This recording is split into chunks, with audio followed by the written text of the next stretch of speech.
Je sais que Milei a fait beaucoup de mal. Si vous deviez voter pour Milei aujourd'hui, le feriez-vous à nouveau?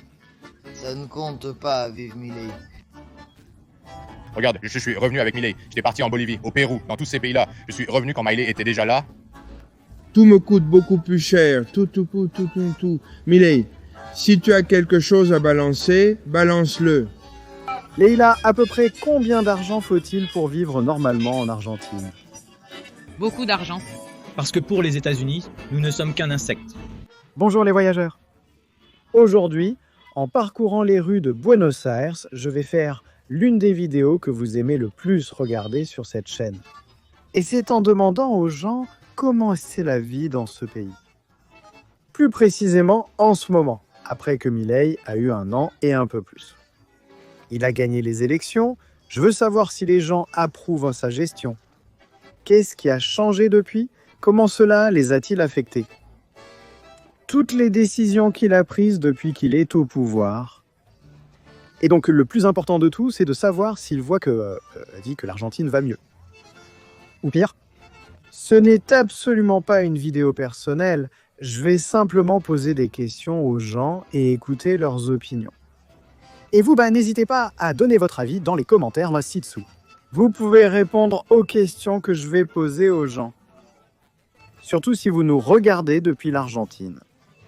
Puisqu'il s'agirait donc de plus de réponses que de personnes vivant ici sur comment est la vie dans ce pays ces dernières années. Au fait, je suis venu enregistrer cette vidéo à Boca, un quartier populaire, disons, ici en Argentine, et bien sûr là où se trouve la Bombonera, le stade de Boca Juniors. Donc dans les environs, j'espère rencontrer des personnes de la classe moyenne, des personnes ni très aisées, ni très défavorisées, mais plutôt des gens intermédiaires pour qu'ils me donnent leurs avis les plus sincères sur tout ce dont nous allons parler plus tard.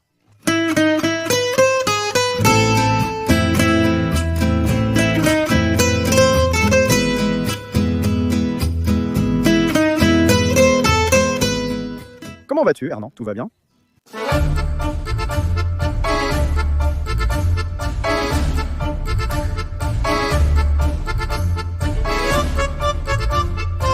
Je suis ici avec Luis Alberto Suárez aux abords de la Bombonera. De la Boca. Pour le monde et le Venezuela. Ça, c'est ça. Comment vas-tu, Luis? Tout va bien. Tout va bien, je travaille ici, je bosse. Depuis quand as-tu ce petit poste? J'occupe ce petit poste depuis une 20aine d'années. Pochoclos. Pochoclo. Attends, toi tu es vénézuélien, que tu fasses? Ah, c'est ce que j'allais te dire. Que tu fasses, regarde. Nous c'est Pochoclos, au Venezuela c'est Cotufas, en Équateur c'est Canguil, en Colombie c'est Crispeta ou Maipira, au Mexique c'est Palomita, au Chili c'est Cabritas, au Pérou c'est Conchas ou Conchitas, en Chine c'est Pamijua. Non, vraiment. On voit que tu as des clients du monde entier, non? Ici tout le monde vient, Frérot, une question, comment se porte le business récemment? Ça m'intéresse de savoir comment les locaux, les Argentins, les personnes qui vivent ici voient le pays. Après que Milei a pris le pouvoir, Tout est pareil, c'est-à-dire, on est comme toujours, comme avant, on est... tu ne crois pas que ça a bien changé depuis que... Non, moi j'ai voté pour Milei, c'est-à-dire, on va changer. Oui, il a fait des coupes. On va vers le changement. On nous vole toujours la même chose, mais celui-là fait des coupes et j'ai confiance en lui. Il faut s'adapter. Si tu étais avec ta femme chez toi et que tu pouvais avoir 2 enfants, vous seriez une famille. Et tu dis, je veux m'acheter une voiture, peu importe comment tu l'appelles. Qu'est-ce que tu dois faire chez toi? Réduire? Bon. Économiser? Il est en train de faire des coupes. Le billet est un peu plus cher. On va faire face et s'en sortir. Mais si on te vole, on te vole. Et c'est toujours la même chose. Ici, impossible d'acheter une tomate, un œuf, de la viande ou quoi que ce soit d'autre. Vous sentez que les prix ont beaucoup augmenté depuis toujours? D'accord. Peut-être qu'il y a une raison, je ne sais pas. Je pense qu'on s'en sort bien. Si vous deviez voter pour Milei aujourd'hui, le referiez-vous? Courage, Milei. Courage, donc tu voterais, alors? J'ai 53 ans et on ne parle jamais des retraités. Milei, les retraités crèvent de faim. Avec le kirchnerisme, le vénézianisme et tout ça, ça a toujours été comme ça. Un retraité devrait toucher 2 millions de pesos. Il faut travailler. Il a travaillé toute sa vie.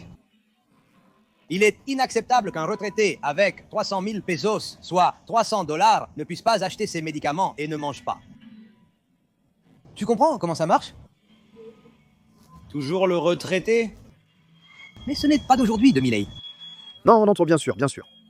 Et c'est comme s'ils attendaient que les choses tournent mal pour eux. Comme toujours, l'opposition. Ils mettent des bâtons dans les roues. Je suis supporter de River et je veux que Boca perde. Mais je travaille ici. Regarde, là il y a l'autocollant de River. Et tu n'as pas eu de problème ici, comme vous dites. Je n'habite pas ici, j'habite juste à côté. Une question. Combien d'argent penses-tu qu'une personne de la classe moyenne a besoin pour vivre normalement? Eh bien, ici en Argentine, à Buenos Aires... Mais 2000 $, un loyer, je paye 500 $ avec l'électricité, le gaz, les charges. Ensuite, il faut manger. T'habiller, ces baskets coûtent 200 000 pesos. Tout est cher, les vêtements, la nourriture, le loyer. 200 $ ne suffisent pas. Parfois, je travaille ici à Caminito, où je vends à des Françaises, Américaines et Canadiennes. 50 €, 50 $, un beefsteak chorizo avec des frites. Tout est cher. Je suis venu pour la première fois en Argentine en 2012. C'est plus cher aujourd'hui. Oui, maintenant, c'est-à-dire moi qui viens avec des dollars, eh bien... Mais parfois, ça a ses avantages et ses inconvénients. Selon la situation, le taux de change du dollar peut nous être favorable, comme c'est le cas en ce moment. Oui, tu me comprends. Mais oui, c'est pareil, maintenant le taux de change nous avantage et nous n'allons pas en vacances au Brésil. Exactement, exactement. Parfois, le Chilien vient ici, parfois nous allons là-bas. Oui, je pense que si le touriste, toi ou... L'Équatorien, l'Américain, le Chinois est celui venu il y a longtemps. Depuis 2010, tout a radicalement changé. Bien sûr. Il y avait le dollar, 2 pesos, c'était avantageux, mais maintenant, il y a 20 sortes de dollars. Dollar touriste, dollar, je ne sais quoi. Ouais, oui, de parler, oui, de ce qui a été fait. Et penses-tu que ce modèle économique un peu plus libéral profite aux personnes comme toi, qui sont leurs propres patrons et ont leur propre travail? Non, parce que, par exemple, le gouvernement de la ville, disons, le maire d'ici, de la ville, c'est un fils de Remil qui ne laisse pas les gens travailler et qui enlève tout de la rue. Je dois courir comme si j'allais commettre un délit. Écoutez, en changeant un peu de sujet, j'avais entendu que les fans du River ne peuvent pas entrer à la Bombonera. Non. En Argentine, nous sommes des Indiens. Qu'y a-t-il? Partout dans le monde, ils entrent, mais pas ici, parce qu'ici, on se tue. Autrement dit, le fanatisme. Ils supportent Boca quand Boca joue et River quand River joue. Merci beaucoup. C'est spectaculaire ici au 12e étage, à 3 pâtés de maison de chez mon frère. On entend, et je mets n'importe quoi pendant le match. Je dis qu'on n'entend rien. Oh, but de Boca. Je dis bon. Bon. Merci mon frère. Je te laisse travailler ici tranquillement pour que tes pop-corn ne brûlent à tes passes.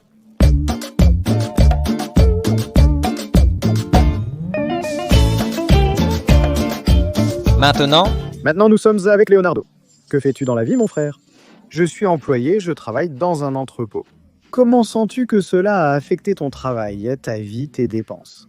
C'est la vie en Argentine depuis la gestion de Milei et je sens que... Les choses, elles sont plus chères.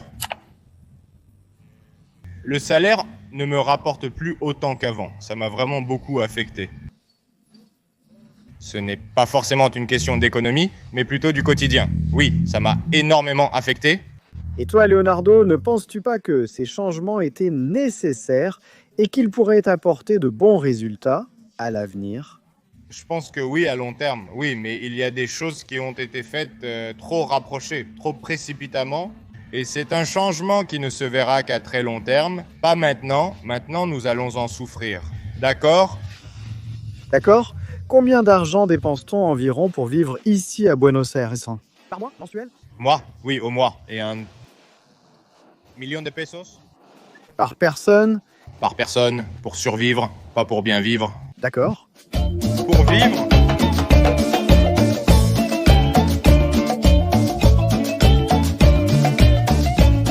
C'est possible, c'est possible.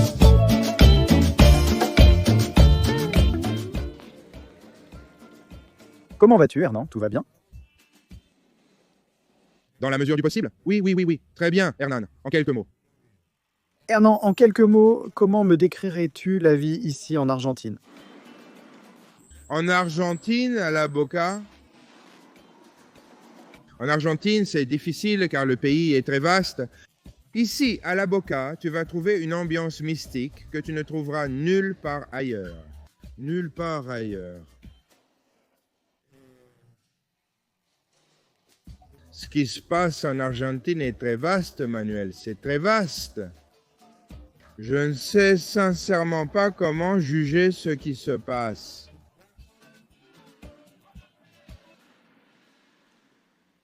Très bien. Une question. La Bombonera? N'est-ce pas ce qui nous interpelle aujourd'hui? Très bien, comprenez-moi. Boca, c'est le centre du village et tout le monde vient ici et tout le monde doit venir ici. Et j'espère que tout le monde se sent à l'aise à la Boca pour que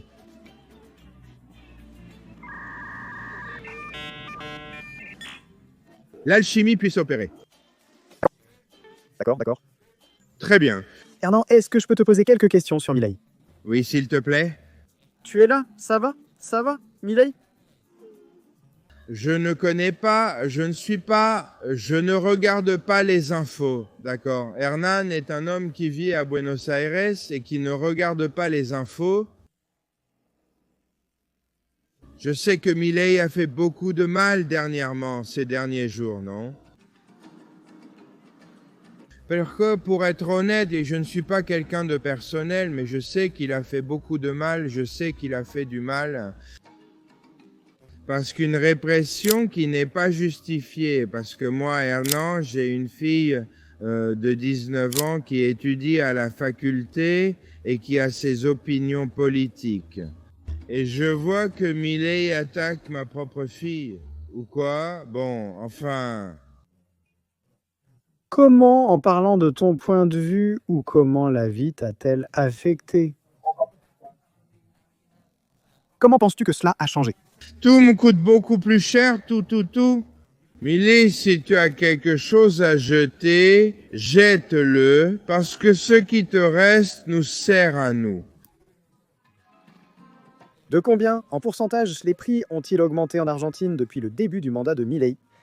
Je n'en ai pas la moindre idée. Tu dépenses une somme similaire ou légèrement supérieure? Non, je ne dépense pas la même chose, n'est-ce pas? Voyons.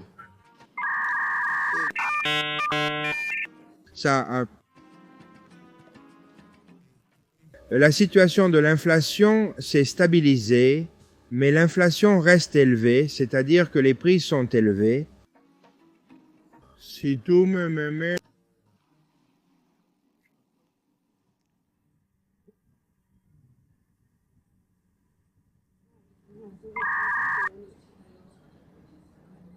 Très bien. Tu me donnes les prix? Tu bloques les prix, tout va bien, mais les prix sont élevés, très élevés. Nous sommes ici avec Leïla, dans un petit stand de Coripan. Je dois avouer que voir ce grill m'a donné faim. Oui, qu'est-ce que tu vends habituellement, Leïla? Ici, on vend des coripans, des sandwichs de milanesa, des sandwichs de beefsteak, du chorizo de bœuf, de l'échine de porc, qui sont les choses les plus populaires qu'on mange ici en Argentine. Et comme ça, sur le pouce. Et tu travailles tous les jours ou seulement quand il y a des matchs à la Bombonera? Ici, nous travaillons quotidiennement avec les habitants du quartier qui nous connaissent et savent que nous sommes présents. Et avec les gens qui viennent, les touristes attirés par les attractions du quartier, notamment le stade de Boca, sont nombreux ici. Bien sûr, en quelques mots, comment me décrirais-tu la vie en Argentine? La vie en Argentine est diverse et varie selon l'endroit. Ici, à la Boca, la vie est un peu comme une tornade, avec beaucoup de mouvements, beaucoup de bruit, beaucoup de passion. Les gens en Argentine sont passionnés. Oui, c'est vrai. Et oui, c'est comme ça, on est toujours là. Nous sommes des gens très solidaires, des personnes qui aiment aider les autres. Nous avons même une cantine communautaire qui fonctionne. Du lundi au vendredi, on nourrit les gens. En plus d'avoir ici le petit stand avec lequel nous survivons, au jour le jour dans ce pays, et que Vivre en Argentine est assez compliqué, tout comme au Venezuela, comme vous le savez. Bueno, justement. Et voilà, c'est comme ça, c'est une lutte constante, mais on ne baisse pas les bras, on garde la bonne humeur, on y met tout son cœur. Leïla, est-ce que je peux te poser une petite question sur Milei? Qu'est-ce que tu penses de sa gestion depuis qu'il est arrivé? Personnellement, je suis assez apolitique. Le jour où je suis allé voter, je n'ai voté pour personne. Pourquoi? Non, je n'avais confiance en aucun d'eux, mais... certaines choses me semblent bien, d'autres mal, c'est étrange. Peux-tu me donner un exemple précis de ce qui, selon toi, s'est amélioré et de ce qui s'est détérioré? Maintenant, les choses sont un peu plus stables. Par exemple, en tant que commerçante, je suis concernée par la question des prix. D'accord. C'est comme si décembre était resté. Tout était resté là. Peut-on maintenir les prix? Ça reste un pays cher. Oui. Et les touristes viennent et je pense que pour eux, manger ici est cher, comme Oui, c'est... nous-mêmes. Mais nous sommes un peu dans une sorte d'impasse avec les choses. Mais il y a plein de choses avec lesquelles je ne suis pas d'accord, comme ce qui s'est passé avec la répression contre les retraités. Et des choses comme le fait d'enlever les médicaments aux personnes atteintes de cancer qui sont malades. Et il y a des choses qui sont bien et d'autres, ça en a où ils exagèrent complètement. Comme ça n'a rien à voir avec ce qu'on pourrait faire, on pourrait le faire autrement. Je pense... Parmi toutes les options qu'il y a en Argentine, si les élections avaient lieu aujourd'hui, tu voterais pour Milei ou tu t'abstiendrais? Exactement comme tu l'as fait avant? Et je devrais voir quelle serait l'autre proposition. Exactement, mais celle qui existe aujourd'hui ou lors des dernières élections. Et celle qu'il y avait les autres? Mais c'était impossible de choisir, c'était comme lancer des dés et que sorte celui qui sorte. Leïla, environ combien d'argent faut-il pour vivre convenablement en Argentine? Beaucoup d'argent.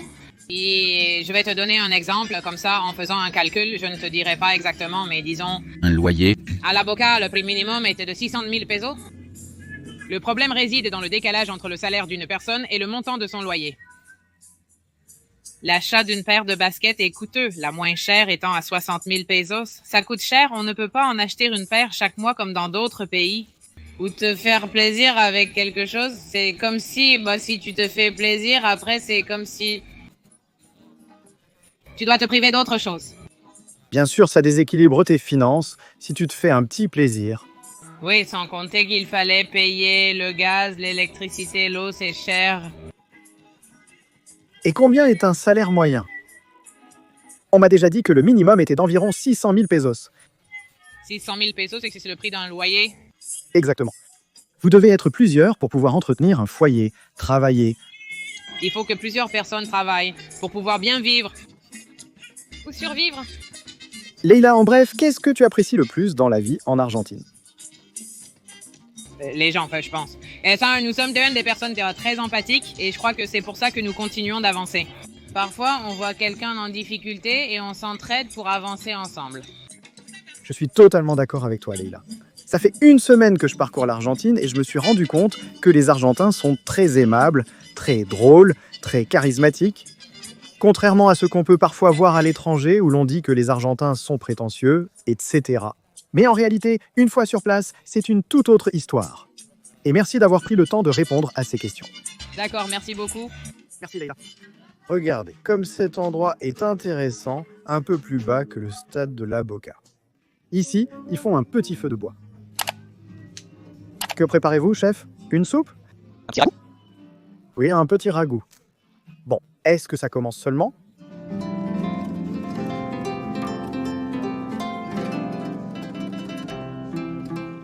Maintenant, nous sommes venus découvrir un quartier qui s'appelle Caminitos. Regardez comme c'est coloré, comme c'est joli. Et voilà. Nous allons essayer de trouver plus de personnes qui accepteront de nous accorder une interview. En réalité, j'ai ressenti que les gens sont très réservés. Surtout parce que je n'aime pas les aborder directement avec la caméra et les questions, mais je préfère leur demander d'abord. Regardez, je fais une vidéo sur la vie en Argentine, sur comment a été la gestion de Milei. Est-ce que vous aimeriez participer? Si vous refusez, je ne le ferai pas. Je n'aime pas ça, vraiment. Ce genre de contenu intrusif où tu commences à leur poser des questions sans même leur demander la permission. Donc je ressens que parfois, le fait de demander avant, soit comme cette formalité préalable, fait que les gens te disent « Non, tu vois, je préfère ne pas répondre parce qu'ils pensent que, je ne sais pas, un journaliste, quelque chose comme ça. Zéro journalisme. Et je veux dire, je suis juste un gars qui fait des vidéos YouTube. Et c'est tout, rien de plus. » Mais bon, on continue d'essayer de trouver des personnes qui acceptent de me parler un peu de la vie en Argentine. Nous sommes avec Stéphanie qui m'a confié que son nom de scène est Stéphrie. C'est bien cela? Qu'est-ce que tu fais pour vivre, Stéphanie? Qu'est-ce que tu vends ici, dans ce petit chariot? Je vends tout ce que tu veux. Ouais. D'accord. Je crée des choses inspirées, donc tout est toujours fait avec amour. J'ai commencé avec du pain fait maison, puis j'ai continué avec des glaces. Bon, j'ai ajouté du café, du chocolat de Bariloche, et je prépare aussi des jus détox. Waouh. Là-bas, j'ai encore plus de choses. Et qu'est-ce que tu as aujourd'hui, précisément? Aujourd'hui, j'ai des glaces, du pain maison et plus de chocolat. Quel est le coût d'un pain fait maison, Steph? Je les vends à 2000 au prix de l'an dernier, pas cher. Eh bien, moi, au début de la saison, je garde toujours le même prix et ensuite ça change. Et au prix auquel tu vends, est-ce que ça a été rentable pour toi? Parce que j'ai entendu dire que les prix sont un peu élevés ici en Argentine, même si en réalité mon intention est de découvrir un peu comment est la vie ici, comment est l'économie. Vous êtes d'accord avec Milei? Parle-moi d'abord un peu de ton entreprise. Je soutiens Milei. Celui qui travaille mérite ce qu'il a, et celui qui ne travaille pas est en colère, car on lui retire ce qu'il avait. Mais ils ont toujours vécu à nos dépens, beaucoup de gens paresseux. Je suis d'accord avec beaucoup de choses qui se passent. As-tu vu les récentes manifestations de retraités et les cirques qu'ils ont fait, Beth? Eh bien, je n'ai pas vu, en fait, je ne regarde pas les infos. Je sors juste dans la rue et je demande aux gens comment va la vie. Plusieurs personnes m'ont mentionné une manifestation de retraités, mais je n'ai pas vu ce qui s'est passé. Il y a des supporters des groupes ultras et des choses comme ça. Des gens qui sont venus pour semer le désordre, casser, manifester de façon violente, sans même avoir un réel intérêt pour la manifestation. Je pense que tout ira bien tant qu'on mette du sien, mais ici, il y a beaucoup de gens qui s'en fichent, beaucoup de gens à côté de la plaque. Pour être honnête, j'ai quitté le salariat car je n'aime pas avoir de patron. Je ne peux pas supporter ça. Bien sûr, bien sûr. On m'impose une limite que je refuse. D'accord. Alors, je travaille en indépendante depuis 2018 et je vois que si on bosse pas, ça marche. Bien sûr. Et quel jour tu travailles, Steph? Quand je veux. D'accord. Mais normalement, alors? Et je travaille jusqu'à ce que je sois fatiguée. C'est-à-dire, moi, je me fatigue, je me repose. D'accord, d'accord, d'accord. C'est-à-dire, en ce moment, tu travailles depuis combien de jours d'affilée? 4, 5. D'accord. Et tu te reposes? Je me suis reposée quelques demi-journées. Je prends une demi-journée de congé, je me remets et je continue. Et quels sont les meilleurs jours ici? Tous les jours sont bons. Les jours sont bons. J'aime beaucoup ton attitude là, Stéphie. Vraiment. Moi aussi, je pense que tant qu'on travaille et qu'on a les conditions nécessaires pour que le travail se fasse, on avance. C'est nous qui créons les options. C'est comme ça. Moi, par exemple, j'offre un service, les gens essayent mon produit et s'ils veulent continuer ou non. Avec moi, tu comprends? Il n'y a rien d'autre, c'est simple. Si tu devais voter aujourd'hui, tu choisirais à nouveau Milei? Oui, totalement. Je sens que c'est enfin un Argentin qui essaye vraiment de faire quelque chose pour les Argentins. C'est toujours du vol, tu vois. Celui qui vole le plus, ils font tous comme ça. Steph, en quelques mots, qu'est-ce que tu aimes le plus dans le fait de vivre en Argentine? Et qu'est-ce que tu aimes le moins? Ce que j'aime le plus, c'est les gens. Les Argentins sont très gentils. Ce que j'aime le moins, c'est les gens qui viennent et qui nous manquent de respect. Des gens qui viennent et qui ne ressentent pas vraiment d'amour pour le pays. J'ai l'impression qu'ils nous utilisent juste en passant. Tu as vu, il y en a qui sont là depuis des années et qui ont tout ce qu'ils peuvent avoir. Et pourtant, ils continuent à penser que les Argentins ne valent rien. C'est ça qui ne me plaît pas du tout. Ensuite, le pays est magnifique. Les gens sont magnifiques. De toutes les provinces, évidemment, il y a de tout. Bien sûr, comme partout dans le monde. Mais l'Argentin, c'est vraiment gentil, il a un bon esprit. C'est ce que j'aime le plus, les gens. Oui, c'est vrai. Après une semaine en Argentine, bon, je l'ai constaté sans équivoque. Je viens de nombreuses générations avec du sang indigène mélangé à celui des Espagnols de la colonisation. Mais oui, je me sens vraiment d'ici, je suis très fière. Je ne sais pas si tu as demandé à beaucoup de vrais Argentins, mais nous sommes très nationalistes et nous adorons être Argentins. Nous choisirions toujours de naître en Argentine, aucun autre endroit ne nous conviendrait. Je suis 100% sûr que c'est comme ça, et j'adore ça, parce que je pense que plus tu es patriote et nationaliste, plus ton pays te tient à cœur et plus tu en prends soin. Maintenant, je vais goûter ce petit pain. Allons-y, il est divin. Tu m'as dit que tu mettais du chicharrón? Spectaculaire. Si vous venez ici à Caminitos Arriba, vous pouvez la voir par ici. Cachafaz. Je ne sais pas comment ça se prononce. Al-Alfajor. Vous pouvez prendre une photo avec Messi. Il est toujours là, vous attendant pour prendre la photo pendant qu'il tient la Coupe du Monde. Il n'aura pas mal au bras, il doit vraiment avoir les biceps épuisés.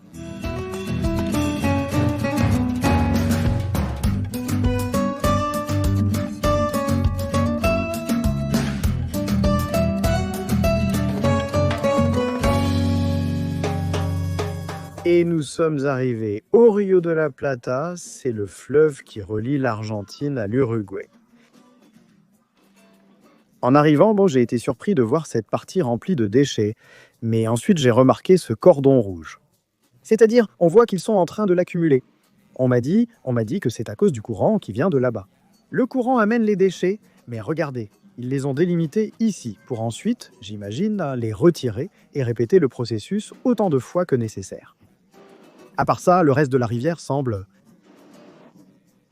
bien, au moins on ne voit pas de déchets à sa surface. Je ne sais pas à quel point il est propre ou pollué, mais à première vue, il a l'air bien. Comment vas-tu, Nawel? Très bien, grâce à Dieu. Dans quoi travaille Nawel? Je travaille comme serveur à la Perla, à Caminito. Comment est le travail? Bien, mec. Franchement, je suis satisfait. Nawel, comment évalues-tu ton travail ces dernières années? Surtout depuis l'arrivée au pouvoir de Milei. Je suis revenu de Bolivie et du Pérou avec Milei. C'est déjà Milei. Selon moi, c'est que la situation du pays se détériore constamment. Combien de temps es-tu resté dehors? 4 ans.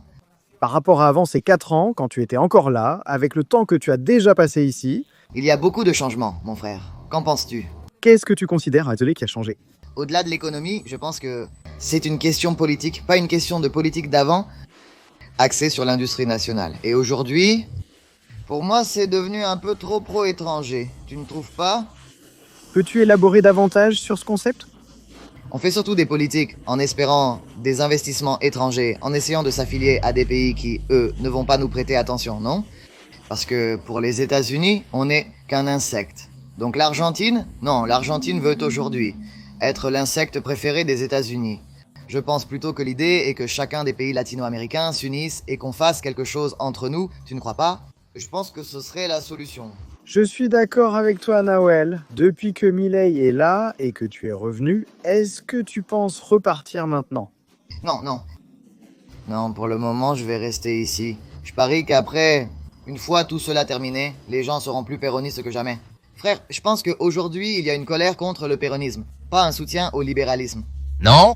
Je pense qu'il n'y a pas de soutien, mais plutôt une colère contre le péronisme, renforcée par les médias. Parce que je pense que c'est comme si tu allais bien, mais on te dit tout le temps que tu pourrais aller mieux et que c'est lui qui t'en empêche.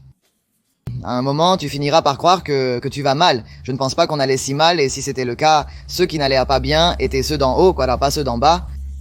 Et c'est ça qui dérangeait. On faisait payer des impôts à ceux d'en haut, et à ceux d'en bas, on leur donnait quelque chose à manger. Alors que manger ne devrait pas être, je ne sais pas, manger devrait être un droit, mon frère. Dans un pays où il y a autant de nourriture, qu'est-ce que ça dérange que quelqu'un mange, non? Tu penses qu'en ce moment, ce sont ceux d'en bas qui ont tort et ceux d'en haut qui ont raison? Oui, ceux d'en haut sont là, essayant d'arranger leur pouvoir, non? Mais je pense qu'avec le temps qui passe, je pense qu'en réalité, je crois que c'est possible que les gens deviennent plus péronistes. Comme je pense aussi que nous nous dirigeons vers un avenir très individualiste, mais un avenir où les plus jeunes se voient inculquer à travers Internet, les youtubeurs et tout ça, un individualisme qui dit « Bon, tu dois t'en sortir par toi-même.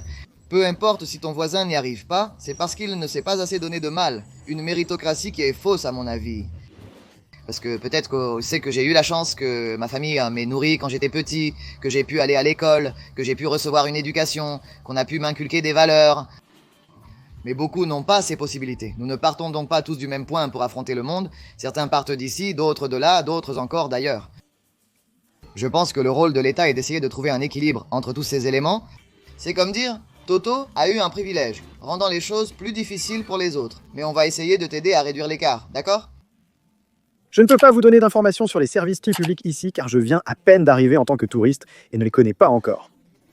L'Argentin pense que c'est mauvais. Ayant voyagé en Bolivie, au Pérou, en Équateur et en Colombie, je trouve que l'éducation argentine est excellente, mon frère. Et la santé publique? Elle est bonne dans la mesure du possible, non? Ce qu'un pays en développement peut faire. Parce que non, je crois que... ça n'est pas, c'est pas parfait, sûrement que tu vas y aller et ils ne vont pas te donner ce dont tu as besoin. Je pense que c'est pas parfait, mais je pense que c'est plutôt bien, mon frère. En Bolivie, quand je suis tombé malade, j'ai dû payer et personne ne s'occupait de moi. Si tu mourais là-bas, tu mourrais. Ici, on ne t'abandonne pas à ton sort. Ici, tu devras attendre, mais on va s'occuper de toi. Et je pense que c'est quelque chose qu'il faut apprécier. Lors de mes voyages à l'étranger, j'ai remarqué que les gens qui aiment traîner dans la rue, qu'on appelle ici les fainéants, que même si qu'ils travaillent, il peut être un fainéant. Je pense que les gens qui étaient dans la rue et tout ça, l'Argentin sait où ça se trouve, de chaque pays, il sait un peu de chaque chose. Je dois aller là-bas à mon boulot. Tranquille, tranquille. Dans d'autres pays, non, ils ne le savent pas. Donc voilà. Merci beaucoup Nawel, merci mon frère. À bientôt. Eh bien...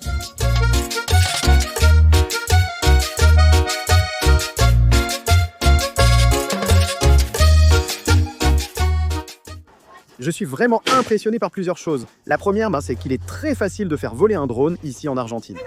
Je l'ai déjà fait voler à l'Obélisque, qui est censé être l'un des endroits les plus difficiles. À cause du nombre de bâtiments à côté, du nombre de voitures et de piétons qui circulent par là. Et je n'ai eu aucun problème. Mais ce qui m'impressionne le plus, c'est que nous sommes comme sur une petite place avec des enfants qui jouent au football. Et j'ai sorti le drone devant les enfants et je l'ai fait décoller. Et vous pensez que les enfants ont été impressionnés ou sont venus voir l'écran du drone? La passion pour le football ici est tellement grande que le drone ne les impressionne même pas. Ils ne veulent que jouer au football. C'est une première pour moi. C'est-à-dire, avant d'être ici, nous étions en Bolivie. Et quand nous faisions voler le drone pendant le carnaval d'Oruro, il y avait une dizaine d'enfants autour. Ils ont interrompu leurs activités pour admirer les prises de vue. Quel endroit sublime. Mais ici, non. Ici, les enfants jouent au football. C'est comme ça. Alors, si on va vous laisser, vous qui regardez cette vidéo, avec ces images dans 3, 2, 1.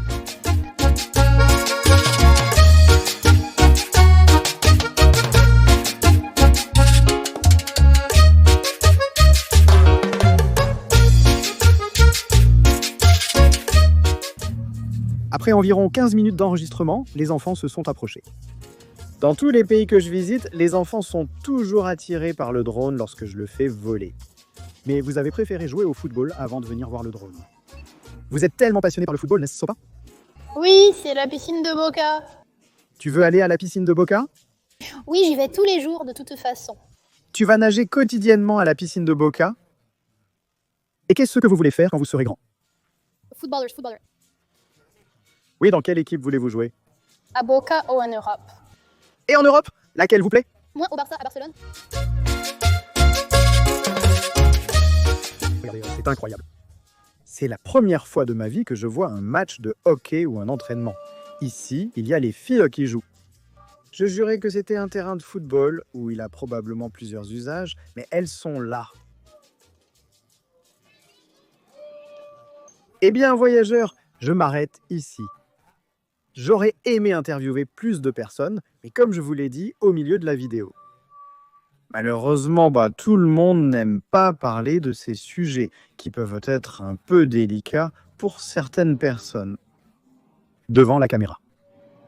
Et quand je décide de faire ce genre de vidéo, de comment est la vie dans un pays, j'aime approfondir les choses, pas juste demander à quelqu'un s'il aime Milei et partir.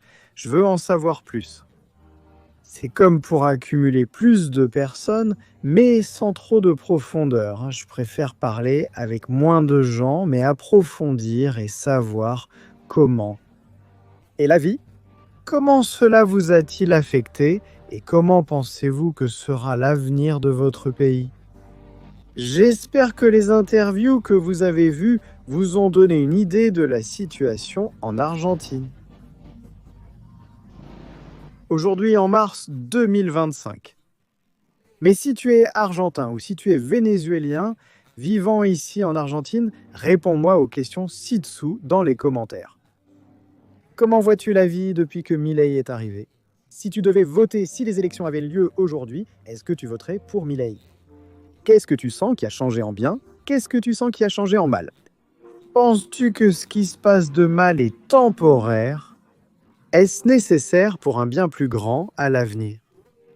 Ou as-tu l'impression que, comme tous les politiciens, tout part en vrille? Laisse-moi ton avis ci-dessous dans les commentaires, j'adorerais te lire. Et n'oublie pas de t'abonner si c'est la première fois que tu arrives sur cette chaîne. Il y a beaucoup plus de vidéos sur l'Argentine et sur d'autres pays d'Amérique latine et du monde. Alors, je t'invite à activer les notifications pour que YouTube t'informe quand nous avons une nouvelle vidéo. Et on se retrouve dans 2 ou 3 jours. Avec un autre épisode de Deux Fous du Voyage.